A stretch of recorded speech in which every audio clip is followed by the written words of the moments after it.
there. Today I want to talk a little bit about blending with one of my favorite materials, colored pencils.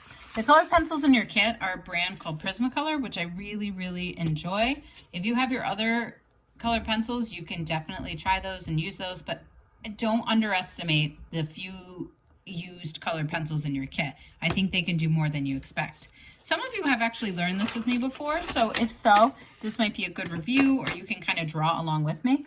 But I want to talk about blending with colored pencils and mixing using mostly just pressure. So there's a lot of different techniques you can use. Some of my friends in the accelerated class have talked about using a heat pad underneath. There's other liquids that you can add to blend, but I'm just going to talk about pressure and mixing of my colored pencils. So I have my white paper here. At home, we have different surfaces than you might be used to in the art room. So if you have a surface that's a little textured and you don't want the texture to show, you might want to put something underneath, like a scrap board or a folder or anything that you have that's smooth underneath your artwork. And I tend to start with my darker color. You don't have to, but that's just a little tip that's made things easier for me. And I am all about pressure. So I'm going to be pushing really hard at first, and here I come onto the screen so you can see me.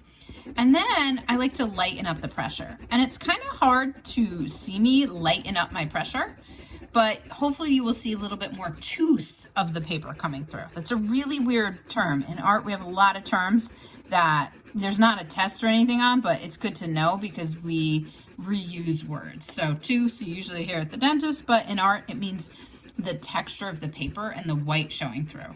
So what I'm doing is I'm pressing lighter and lighter as I go, and more tooth is showing through.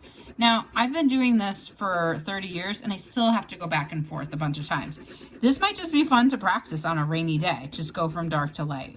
If you're into colored pencils like me, it's really exciting. Okay, next thing I'm gonna do is I'm gonna put this colored pencil aside. I'm not gonna get rid of it, but I'm gonna put it aside, and with my orange, I'm gonna do kind of the opposite. I'm gonna start on the right side and press really hard and slowly blend as I go left. And your hand should be hurting. You're probably using muscles you don't usually use. Even my arm's a little out of practice. So you'll feel it like up here in your arm in weird places. And you might have to take breaks and stretch, but that's how you know you're doing it right. And then you can really blend the colored pencils together. And some of you love that creamy texture that gets rid of the toothiness of the paper. And it also can make your colored pencils look a little bit more like paint, which is great because sometimes you have a big area and you can paint. Sometimes you have very small areas to fill in. And this is really good, especially to give some realism. So I'm gonna now blend a little bit with yellow. So same thing, I'm gonna apply a lot of pressure, less pressure, go back and forth, less pressure, and fade off into the paper, and more tooth is showing. I also like this because one of the things you're probably noticing right now is that these colored pencils are mixing. So even though you don't have a lot in your set, and by the way, setting this aside, but not totally getting rid of it because I need it again. Even though you don't have a lot of colored pencils with you, you can still mix them to customize your color. So if you are coloring something like an apple that realistically is not just red or green, I've yet to see like a fully red apple. There's so many different colors in there. You can mix and blend and create your own. Now I'm gonna go back a little bit with the orange and touch it up, go back with the yellow, and you can really create your own custom colors and change the texture. In fact, I'm pressing so hard that it's hard to see it in the video because the colored pencils are starting to shine a little bit and get a very different reflection going on. So press hard, press light, change up your pressure, experiment on separate pieces of paper, experiment with different colors over top of one another. So I'm not pressing too hard with the yellow here, but now I'm going to go back and press harder with some white over top to make it creamy. Also, experiment with your line direction. If you are coloring in some kind of curved object, use curved lines. A lot of you, we talked about in other grades, doing circles that kind of start to become spheres by pressing hard on the outside and slowly pressing lighter and lighter as you go in, giving yourself a highlight, and then going back and really kind of exaggerating that, but making the transition smooth.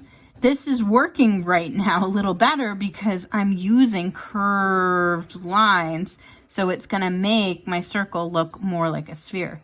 So if you're coloring in something straight, I tend to use straighter lines. Again, you don't have to, but it's a good little trick that maybe you're never aware of before. And if you're coloring in something curved, use curved lines. It'll really give more of a sense of realism if that's what you're looking for. Or you could do the opposite and make people uncomfortable when they look at your art. Again, I'm mixing the white on top. It's not becoming white, it's becoming this different color. Kind of more of like a light orangish red. And mix and blend your colors. So play around with the Prismacolors. Don't underestimate them. They do play well on top of other materials too. So they do go really well on top of markers. But often if you're pressing this hard, it is very hard to get another material on top of them. So that might be kind of your finishing touch. The other thing, I'm going to try it right now with my markers. Let's see. Yeah, see how it kind of lightens up and changes it? So the marker does go over a little bit, but it doesn't work great. You can see it's kind of wet, it's not drying, and that often clogs up my markers. So I do use scrap paper if I ever have to go over waxy colored pencils, and I do little circles and I'm twisting my marker to clean it. So I do recommend colored pencils. They give you a lot more control. They give you a lot more color options. You could do them over marker, but I wouldn't necessarily put marker over colored pencil unless you really have to. So I hope that gives you some ideas. I really want you to just explore, experiment, try things. And, ooh, I do like that. And have fun. Can't wait to see what you make.